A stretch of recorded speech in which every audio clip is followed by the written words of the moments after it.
Hello दोस्तों, आप सभी का स्वागत है स्टूडेंट क्लासेस में। आज हम आपके लिए लेकर आए हैं यूज ऑफ शैल बी या विल बी। तो चलिए सबसे पहले पढ़ते हैं शैल बी और विल बी का प्रयोग। लेकिन उससे पहले आपको बता दें, यदि आप वीडियो दौड़ा करके सोचें कि पढ़ लें तो फिर आपको वो बेहतर पढ़ाई नहीं मिलेगी। जैसे साइकिल का चाहे जितना नया चैन हो, अगर उसकी एक कड़ी कमजोर है तो वो पूरा नया चैन बेकार है। यदि पुराना ही सही, उसके एक एक कड़ी यदि मजबूत है तो नया से ज्यादा बेहतर होगा पुराना। अर्थात कहने का मतलब ये है कि आपको एक एक कंसेप्ट समझते हुए पढ़ना है, और जब आप इतना कर लेते हैं तभी आपको बेहतर समझ में आएगा। तो चलिए क्लास स्टार्ट करते हैं। आज हम आपके लिए क्या लेकर आए हैं, यूज ऑफ शैल बी या विल बी। तो पढ़ाने से पहले आपको एक बार बता देते हैं, याद दिलाते हैं कि जिस तरीके से प्रेजेंट टेंस में किसी व्यक्ति, वस्तु या स्थान की विशेषता बताने के लिए इसका प्रयोग किया गया था, जिस तरीके से पास्ट टेंस में किसी व्यक्ति, वस्तु या स्थान की विशेषता बताने के लिए वाज वर्ब का प्रयोग किया गया था, ठीक उसी तरह फ्यूचर टेंस में किसी व्यक्ति, वस्तु या स्थान की विशेषता बताने के लिए हम शैल बी या विल बी का प्रयोग करेंगे। तो चलिए थोड़ा सा पहचान क्लियर कर लेते हैं। तो जिन वाक्यों के अंत में होगा, होगी, होंगे, होऊंगा आदि जैसे शब्द आए, अर्थात फ्यूचर टेंस में किसी व्यक्ति, वस्तु या स्थान की विशेषता बतलाई जाए, अर्थात किसी भी चीज की विशेषता फ्यूचर टेंस में बतलाई जाए, अर्थात अपनी भाषा में समझ सकते हो कि किसी के भी बारे में कोई बात फ्यूचर में बताई जाए। ठीक है, तो ऐसे वाक्यों में शैल बी या विल बी का प्रयोग किया जाता है। तो हमने सबसे पहले ये सोचा कि आपको नोट बता दे पहचान के साथ साथ, तब इसके बाद क्लास स्टार्ट करते हैं। इसका अफर्मेटिव, निगेटिव, इंट्रोगेटिव कैसे होगा, है ना। तो नोट आपकी क्या है, याद रखना, यदि सब्जेक्ट आई और वी के रूप में होंगे, अर्थात सब्जेक्ट आई और वी होगा, तो इनके साथ शैल बी का प्रयोग किया जाता है। यदि subject he, she, it, you, they, name, है ना, या फिर मान लीजिए सभी एक वचन और बहुवचन, यहाँ पे वही चीज बताया गया, नेम तथा सभी एक वचन वाले और बहुवचन वाले सब्जेक्ट के साथ विल बी का प्रयोग किया जाता है। क्लियर। सबसे पहले हमने क्या सीखा, इसको कैसे पहचानेंगे कि शैल बी है या विल बी। इसमें मुख्य क्रिया नहीं होगी। ठीक है, जो आपने जैसे इजमार में पढ़ा, वाजवर में पढ़ा, मुख्य क्रिया थी क्या, ना, यही आपका मुख्य क्रिया की तरह ही काम करेगा। ठीक है, चलिए अब हम एक एक करके पढ़ते हैं। यूज ऑफ शैल बी और विल बी का अफर्मेटिव। क्या पढ़ते हैं, अफर्मेटिव। Affirmative sentence. ठीक है, अफर्मेटिव सेंटेंस यानी साधारण वाक्य। तो सबसे पहले हम इसकी संरचना सूत्र को समझते हैं। ठीक है, तो इसका स्ट्रक्चर क्या होगा, सबसे पहले सब्जेक्ट होगा, फिर यहां पर आपको शैल बी या विल बी प्रयोग करना। ठीक है, इसके बाद फिर आपको वाक्य में आया हुआ एडजेक्टिव लिखना है। क्या लिखना है, एडजेक्टिव।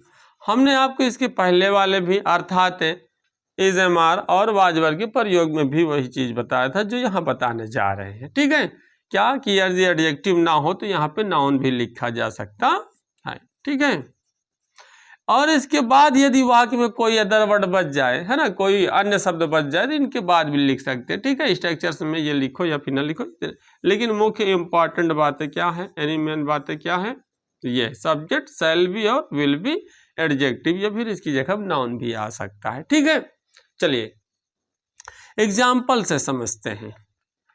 ठीक है, जैसे मान लीजिए आया क्वेश्चन, हम लोग सफल होंगे। देखिए लास्ट में क्या आया, होंगे। क्या आया, होंगे, होंगी, होगा, है ना। इसके साथ साथ यह भी देखना है आपको कि वाक्य का भाव क्या, हम लोग सफल होंगे, यानी हम लोगों के बारे में कोई न कोई बातें कही जा रही, वो भी सफलता की बात है। किसकी बात है, सफलता की बात है। तो हमने क्या बताया, यानी किसी वस्तु, व्यक्ति या स्थान की विशेषता बताई जाए, अर्थात किसी के भी बारे में कोई न कोई बात फ्यूचर में कही जाए। ठीक है, तब आपको शैल बी और विल बी का प्रयोग करना है। तो यहाँ पर देखिए क्या है, कौन लोग सफल होंगे। हमने आपको इसके पहले वाले भी वीडियो में ये बताया था कि आप किसी से मत पूछिए, आप वाक्य से ही पूछिए, सब्जेक्ट ये खुद बताएगा। तो लास्ट के कुछ शब्दों से पूछते कि सफल कौन होंगे, हम लोग। इसका मतलब सब्जेक्ट क्या है, हम लोग।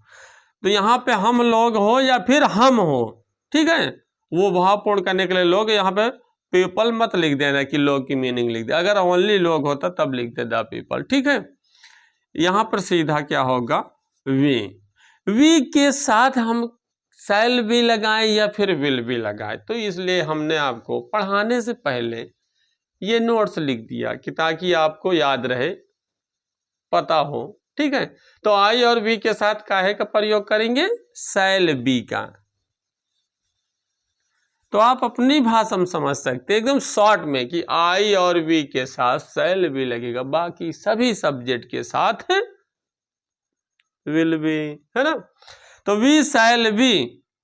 अब यहाँ पे सफल की मीनिंग क्या हो जाएगी, देख रहे हैं आप, यहाँ पे शैल बी या विल बी कोई एक लिया। ठीक है, चलिए आप स्ट्रक्चर से देखिए, शैल बी हमने लिया, इसके बाद क्या किया, एडजेक्टिव या नाउन। ठीक है, तो यहाँ देखिए सफल, तो यहाँ पे आप देखिए एडजेक्टिव जब क्या लिखा, सक्सेसफुल। क्या हो जाएगा, सक्सेसफुल,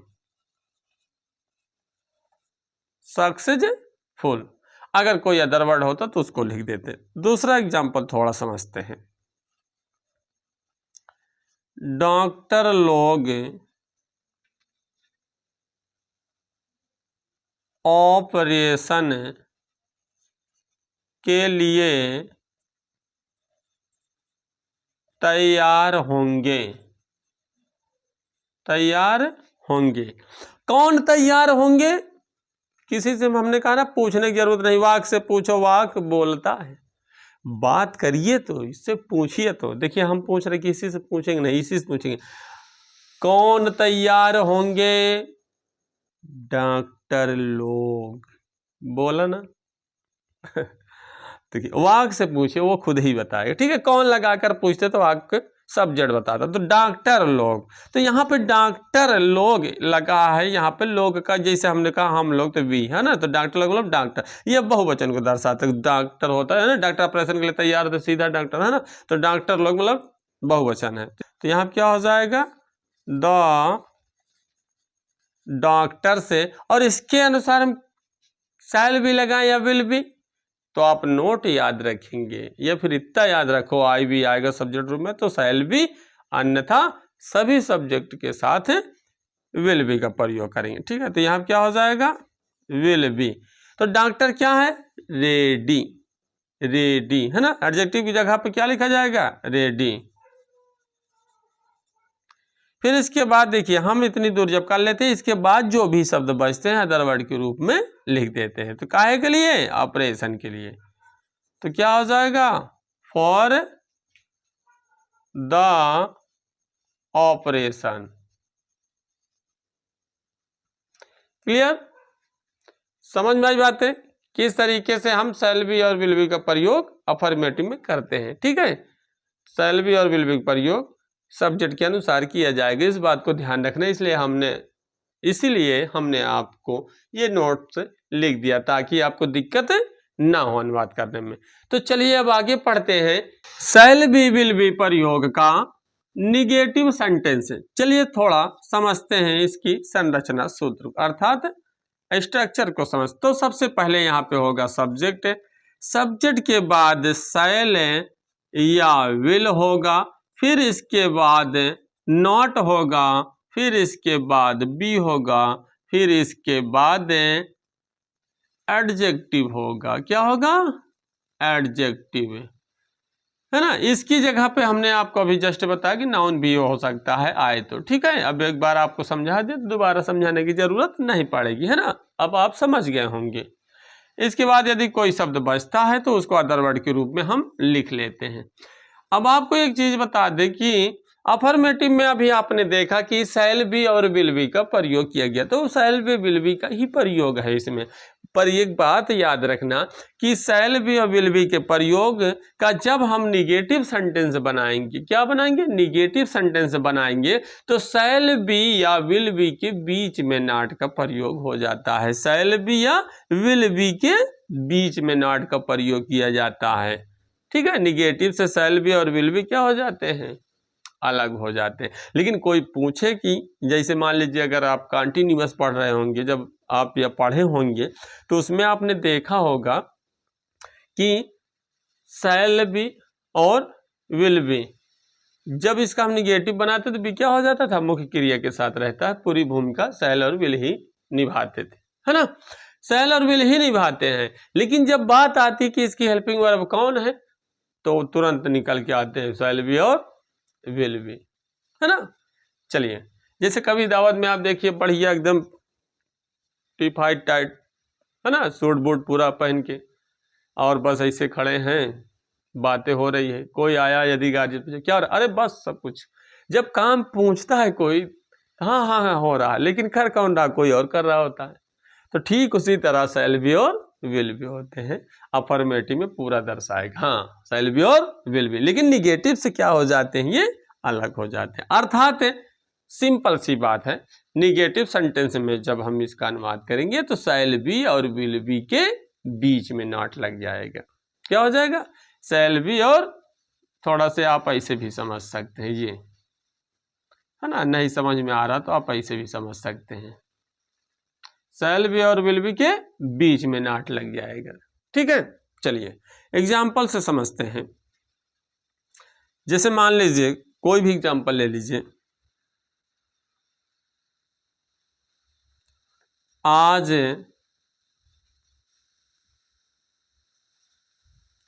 आसमान साफ नहीं होगा, नहीं होगा। देख रहे हो, होगा होगी तो है, देख रहे हैं ना आप।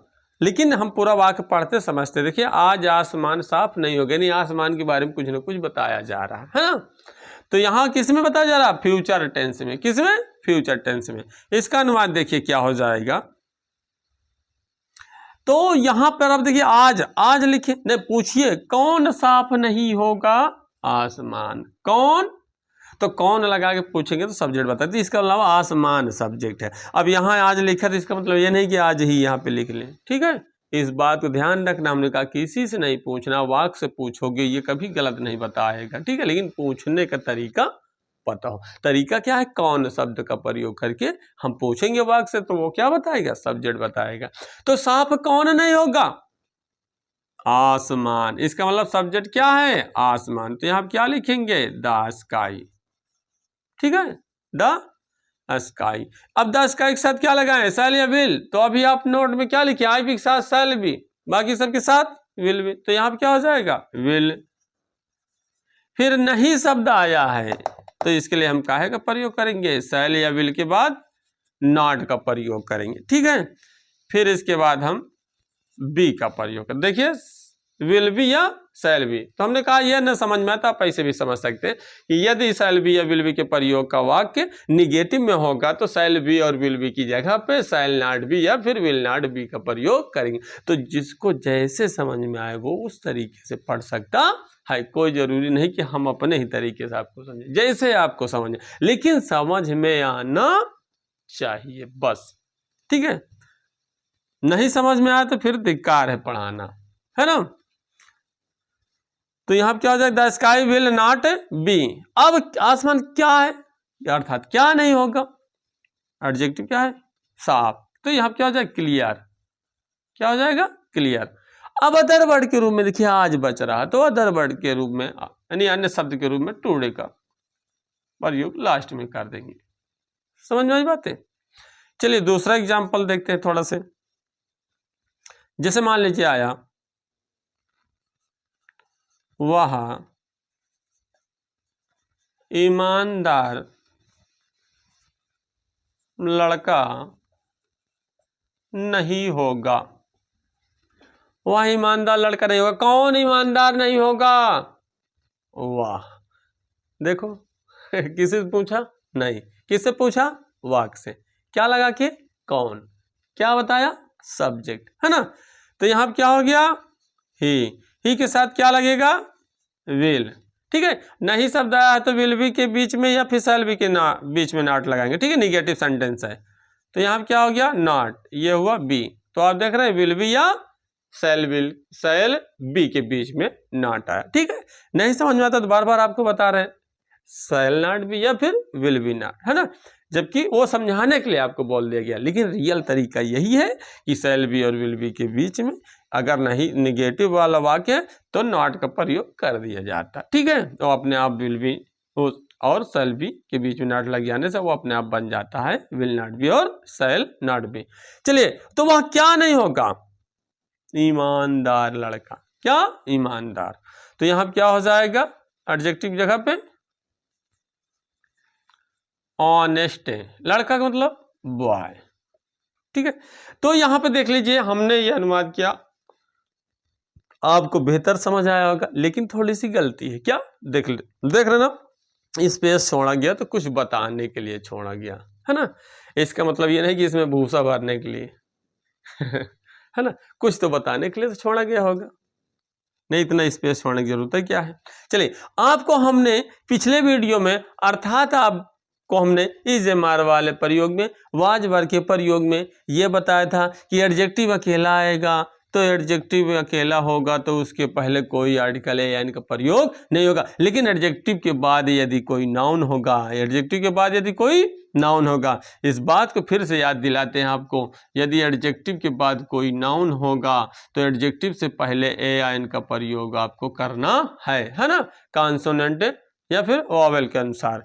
और यदि एडजेक्टिव अकेला है, यदि एडजेक्टिव अकेला है अर्थात उसके बाद कोई नाउन नहीं है, तो याद रखना इसके पहले ए या एन का प्रयोग नहीं करेंगे। क्लियर? तो देखिए ऑनेस्ट बॉय, तो ऑनेस्ट ओ, तो इसका मतलब यहाँ पे क्या लगाएंगे? एन। तो he will be not be an honest boy. इस बात को ध्यान रखना। ठीक है, एडजेक्टिव के बाद कभी भी नाउन आएगा, वो चाहे जयमार का प्रयोग हो, चाहे वाजवर का प्रयोग हो, चाहे शैल बी या विल बी का प्रयोग हो, यदि एडजेक्टिव के ठीक बाद या अन्य एडजेक्टिव के साथ साथ नाउन आता है तो एडजेक्टिव से पहले ए एन आर्टिकल का प्रयोग करेंगे। ठीक है, कॉन्सोनेंट या वावेल के अनुसार। और यदि एडजेक्टिव अकेला आए उसके बाद कोई नाउन नहीं होगा तो याद रखना उसके पहले कोई भी ए एन का प्रयोग नहीं किया जाए। ठीक है, क्लियर? चलिए आगे पढ़ते हैं इंट्रोगेटिव सेंटेंस। तो सबसे पहले हम पढ़ेंगे यस या नो टाइप क्वेश्चन। ठीक है, यदि अफर्मेटिव पढ़ा, निगेटिव पढ़ा तो इंट्रोगेटिव तो होगा ही। क्यों?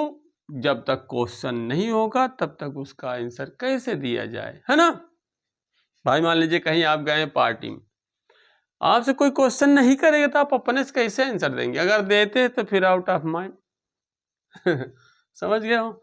चलिए, तो यहाँ पे सबसे पहले हम संरचना सूत्र समझेंगे। ठीक है, तो यहाँ सबसे पहले क्या होगा? शैल या विल, फिर सब्जेक्ट होगा, फिर इसके बाद बी होगा, फिर इसके बाद एडजेक्टिव होगा। क्या होगा? एडजेक्टिव।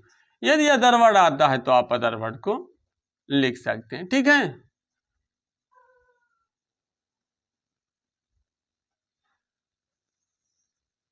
जैसे अभी आपको हमने अफर्मेटिव और निगेटिव वाले में बताया था। ठीक है, चलिए क्वेश्चन से समझते हैं।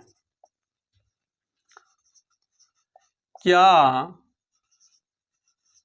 कल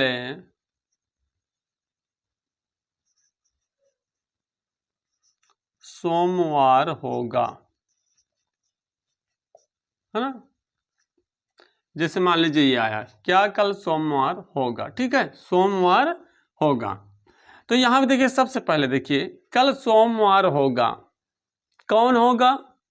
जब कभी भी दिन, महीने, मौसम, है ना, या पहाड़ की बातें की जाती है तो वहां पे सब्जेक्ट सदैव इट होता है, यानी निर्जीव या छोटे मोटे कीड़े मकोड़े, है ना, पक्षियों के लिए आदि सभी के लिए इट का ही प्रयोग होता है। तो आपको बता दें यहाँ पे इट हो जाएगा, सब्जेक्ट क्या हो जाएगा? इट हो जाएगा।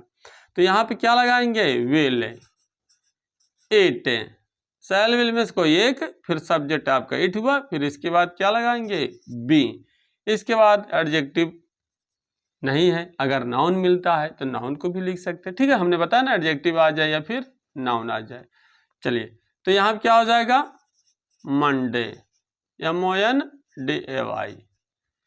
कोई दिक्कत? ऐसे भी तो बोला जा सकता है भाई, क्वेश्चन पूछ सकता है ना कोई कि कल क्या, कल सोमवार होगा, तो बोलेगा अगर है तो हाँ हाँ कल सोमवार ही होगा, नहीं है तो नहीं होगा ना। तो ये देखिए लगा दिए। तो आप देख रहे हैं कि हमने ये लगा दिया, क्वेश्चन मार्क भी लग गया, लेकिन क्या पूरी तरह से अनुवाद लगा? चेक करिए, शैल विल में से कोई एक, सब्जेक्ट लिखा, बी हुआ, इसका एडजेक्टिव या नाउन कुछ भी हुआ। इसके बाद आप ये देख रहे हैं, हमने अगर संरचना सूत्र में अदर वर्ड नहीं लिखा तो क्या करेंगे आप? अदर वर्ड को नहीं लिखेंगे, नहीं लिखना है ना। क्या करना? तो अगर इस तरीके से गलती आप करेंगे तो अनुवाद गलत हो जाएगा, है ना। मान लीजिए हमने स्ट्रक्चर से में नहीं लिखा अदर वर्ड, तो क्या करेंगे आप? अदर वर्ड वाले शब्द को छोड़ देंगे क्या? तो ऐसी गलती मत करना, ठीक है। इतनी दूर लिखने के बाद आप चेक करिए, कोई शब्द बचता है तो उसको अदर वर्ड के रूप में लास्ट में लिख दीजिए, ठीक। चलिए, तो यहाँ क्या हो जाएगा? टुमारो, TOMORROW, ठीक है। चलिए एक क्वेश्चन और देख लीजिए, क्या वह सुंदर लड़की होगी? देख रहे हैं आप। अब यहाँ पे देखिए, कौन सुंदर होगी? वह का मतलब ही या सी, तो हो जाएगा सी। तो सी के अनुसार क्या लगाएं? शैल या विल? क्या लगाएं? विल है। तो सबसे पहले सब्जेक्ट डिसाइड कर लिया करिएगा, ठीक है। और पहली बात तो आपको इतना पता ही हो गया होगा कि आईवी के साथ शैल, बाकी सबके साथ विल। तो यहाँ पे क्या हो जाएगा? सब्जेक्ट सी, तो विल सी। इसके बाद फिर क्या होगा? बी। अब आप सोच रहे हैं कि शैल बी का प्रयोग है, विल बी का प्रयोग है, बी नहीं आया आगे। तो आपको बता दे, एक बार नहीं चाहे जितनी बार आप पूछेंगे तो आपको यही बताया जाएगा और यही बताएंगे कि शैल बी और विल बी के प्रयोग में आप ध्यान देंगे, अफर्मेटिव में ये साथ रहेंगे, निगेटिव से अलग हो जाएंगे, ठीक है।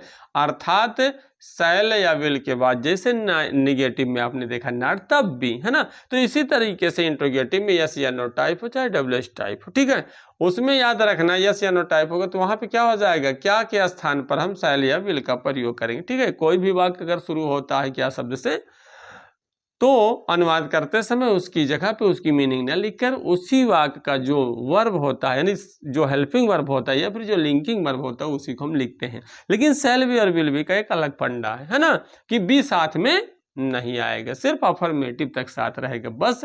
बाकी ई सोच लीजिए कि वह वर्ब की तरह, अर्थात वर्ब के बगल में ही रहता है, जैसे कंटिन्यूअस में आपने देखा था, ठीक है। तो इस तरीके से यहाँ पे क्या हुआ? बी। अब एडजेक्टिव या नाउन क्या? सुंदर, है ना, सुंदर लड़की। तो यहाँ क्या हो जाएगा? सुंदर का ब्यूटीफुल। अब इसके बाद देखिए नाउन भी है तो साथ में लिख लेंगे, ठीक है, गर्ल। यहाँ हम देख रहे हैं हो गया। लेकिन ये स्पेस छूटा है किस लिए? नहीं, भूसा भरने के लिए नहीं, किस लिए कि अगर एडजेक्टिव के बाद नाउन, अभी जस्ट आपको पता है ना, नाउन होगा तो यहाँ पे आर्टिकल प्रयोग करेंगे, ए या एन, ठीक है। क्लियर? बात समझ में आई? तो चलिए आगे पढ़ते हैं इसका WH टाइप क्वेश्चन। चलिए देखते हैं इसकी संरचना सूत्र को पहले समझते हैं। सबसे पहले आपको क्वेश्चन वर्ड लिखना है, फिर इसके बाद आपको शैल या विल लिखना है, फिर इसके बाद सब्जेक्ट लिखना, फिर इसके बाद बी लिखना, फिर इसके बाद एडजेक्टिव या नाउन, है ना, आए, ठीक है। या इसके बाद नहीं मिल पा रहा तो अदर वर्ड के रूप में लिख देंगे, ठीक है। चलिए, अभी आपको यस या नो टाइप जैसे पढ़ा रहे थे तो उसमें आपने अदर वर्ड को छोड़ दिया, है ना। इस तरीके से आपको हमने समझाने का प्रयास किया कि अगर सूत्र में ना दिया हो तो आप नहीं लिखेंगे, है ना। नहीं, ऐसी बात नहीं है, हमें पूरा भरोसा है, पूरा विश्वास है कि आप मन लगाकर पढ़ रहे हैं और बेहतर आपको समझ आ रहा है। यदि नहीं समझ आ रहा तो हम आगे हैं किस लिए, जरूर समझाएंगे। चलिए, जैसे मान लीजिए आ गया क्वेश्चन, कल आप स्कूल में कहाँ होंगे, बगीचे में कहाँ होंगे, मार्केट में कहाँ होंगे, है ना। कुछ भी आ सकता है, वो बात की बात है। तो देखिए यहाँ पे क्वेश्चन वर्ड कहाँ है, ये। तो इसकी अंग्रेजी सबसे पहले क्या करेंगे, लिखेंगे, है ना। शैल भी या विल भी का प्रयोग या फिर कोई भी वाक्य हो, ठीक है। यदि क्वेश्चन वर्ड कब, क्यों, कैसे, कहाँ, क्या आदि प्रश्नवाचक शब्द आते हैं तो उसकी अंग्रेजी हम सबसे पहले लिखते हैं। WH टाइप क्वेश्चन का ये रूल होता है, ठीक है। तो इसकी अंग्रेजी सबसे पहले लिखेंगे तो क्या हो जाएगा, वेयर। फिर हम यहाँ पे शैल या भी किसके अनुसार, सब्जेक्ट के अनुसार लिखेंगे। तो सब्जेक्ट क्या है, कौन कहाँ होंगे, आप, मतलब यू के अनुसार क्या हो जाएगा, विल। जैसे ही सब्जेक्ट पता करेंगे वैसे ही हेल्पिंग वर्ब को लगाते हुए सब्जेक्ट भी लिख लेंगे, है ना। इसके बाद फिर क्या है, बी, जिस तरीके से दिया वैसे लिख। मुख्य क्रिया इसमें होनी नहीं है ना, मुख्य क्रिया इसमें तो होती नहीं है। चलिए, इसके बाद एडजेक्टिव या नाउन चेक करते हैं कहीं।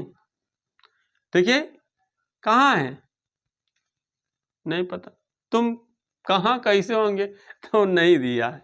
नहीं दिया है तो ये मत सोचना कि नहीं दिया तब क्या करें, कुछ नहीं मिल रहा है, तब कुछ ना मिले तो अपना नमोआ लिख दे, है ना। सोचे एडजेक्टिव जगह पर सर बोले कि नाउन भी लिख सकते हैं, अगर वाक्य में होगा तब लिख सकते हैं ना, तो अपने से लिख नहीं सकते हैं, है ना। इस बात को ध्यान देना।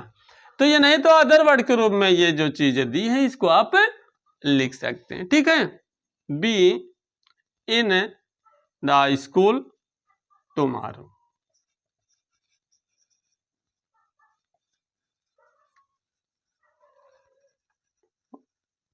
क्या हो गया, इन द स्कूल टुमारो, ठीक है। तो कैसे बना, आप विद्यालय में अर्थात स्कूल में कल कहाँ होंगे। क्लियर, कुछ रखा नहीं है इसमें, एकदम बिल्कुल निजी है, आसान है, सिर्फ समझना है बस कैसे, ठीक है। सबसे पहले क्वेश्चन वर्ड लाओ आप लिखिए, इसके बाद शैल या विल सब्जेक्ट के अनुसार आप चूज करिए, लगाइए, ठीक है। डिसाइड करिए कि क्या होगा, इसके बाद भी आप स्ट्रक्चर से ही लिख लेंगे। और बाकी नाउन एडजेक्टिव मिलता है ठीक है, अदर वर्ड है ना, मिलता है तो ठीक है, नहीं मिलता तो कोई बात नहीं। जैसे भी इसके ठीक पहले वाले यस या नो टाइप में हमने क्वेश्चन दिया था ना, उसमें अदर वर्ड नहीं था तो फिर क्या लिखेंगे, नहीं है तो नहीं लिखेंगे, है ना। अगर है तो फिर लिखेंगे। तो यहाँ पे स्ट्रक्चर्स में नहीं बताया गया, लेकिन वाक्य में था तो लिखा गया कि नहीं लिखा गया, तो कोई जरूरी नहीं है कि आपको, और मान लीजिए आया, फिर आया डबल अदर वर्ड कर देना, ऐसी बात नहीं, डबल नाउन कर देना, नहीं आ रहा तो लिखिए उसी की जगह पर, डबल है, ट्रिपल, कुछ भी है। चलिए, अब इसमें का डबल टाइप के, देखिए कब, क्यों, कैसे, कुछ भी आता है तो उसका स्ट्रक्चर यही होगा, ठीक है। लेकिन एक प्रश्नवाचक शब्द बड़ा अजीब होता है, कौन सा, अरे जो बोले हैं कौन, है ना अर्थात कौन प्रश्नवाचक शब्द है। तो कौन प्रश्नवाचक शब्द यदि आता है तब उसका स्ट्रक्चर कुछ इस तरीके से हो जाता है, इसलिए आप इसको एक या दूसरा स्ट्रक्चर से समझते हुए पढ़ेंगे, ठीक है। तो सबसे पहले यहाँ पे हम क्या करेंगे, हु लिखेंगे, यानी कौन की अंग्रेजी हम किसकी जगह पे लिखते हैं, सब्जेक्ट की जगह पे। और इसके बाद यहाँ शैल नहीं होगा, सिर्फ और सिर्फ क्या होगा, विल ही होगा, ठीक। क्यों, क्योंकि यह सब्जेक्ट की जगह पे जो हु की इंग्लिश लिखी है ये सदैव एक वचन के अर्थ में होता है, ये सदैव किस में होता है, एक वचन के अर्थ में होता है, ठीक है। तो यहाँ पे आपने अफर्मेटिव में सूत्र भी क्या पढ़ा था, है ना, सब्जेक्ट के बाद शैल बी या विल बी, है ना।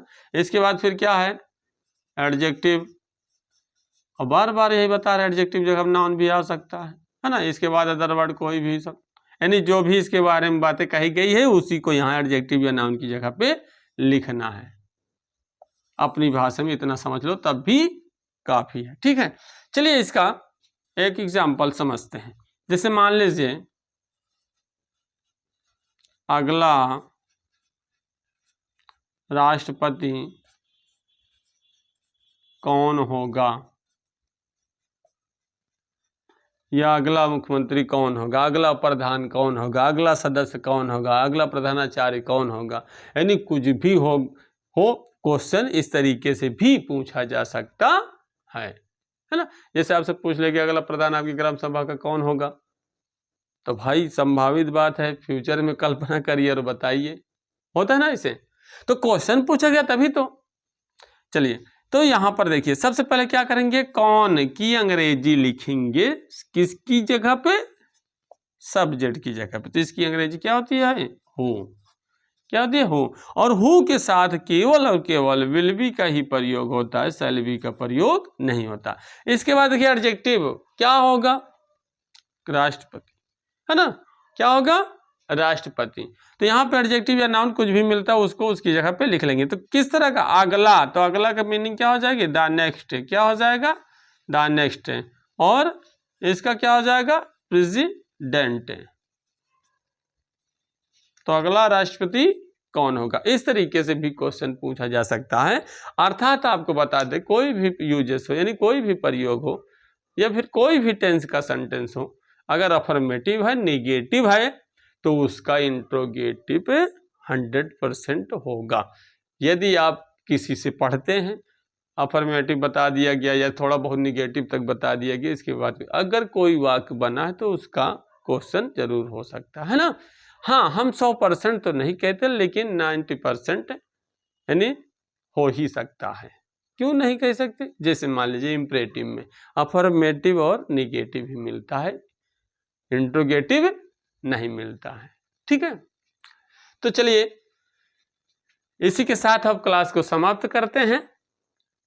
और आपको यदि वीडियो हमारा पसंद आया हो, हमारा पढ़ाने का तरीका पसंद आया हो, हमारा पढ़ाने का अंदाज आपको पसंद आया हो और आपको भी पढ़ने में आनंद आया हो, तो वीडियो को लाइक सब्सक्राइब करना मत भूलना। धन्यवाद।